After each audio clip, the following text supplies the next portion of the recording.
What is up, guys? Welcome back to another YouTube video. Today we're doing 9 tech questions. These are some frequent questions that I get asked. And get ready, some of them are pretty dumb.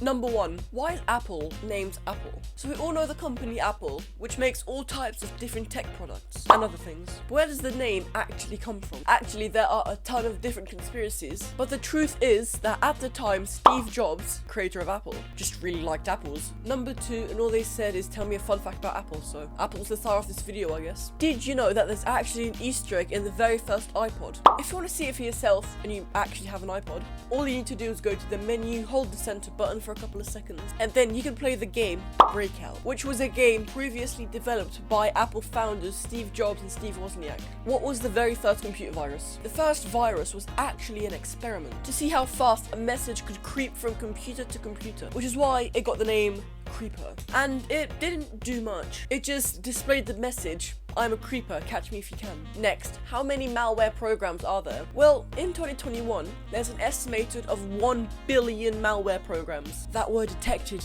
daily. Every week, 50 websites fall victim to malware, so be careful which websites you visit. Next, why do people read slower on screens than on actual paper? For the people who don't know, if you read from a screen, it's around 10% slower than reading on paper. People think it's something to do with light emissions, or the fact that we tend to blink 20 to 7 times slower when looking at a screen. If you have to read a lot, you might as well print it out or get a Kindle. Next, what's the weirdest computer ever? Well, Russia built a computer that ran on water. In 1936, before the miniaturization of transistors, which is what modern computers use, they had a much more visible and simple way to count. But they needed some type of power source to function. Vladimir Lukyanov, something like that, built this in 1936. He used water to create a computer that solved partial differential equations. In images of this computer, you can see complex systems of interconnected tubes with water. Adjusting taps and plugs altered the flow of water and changed variables, while the end result was measuring how much water was in the jug. Next,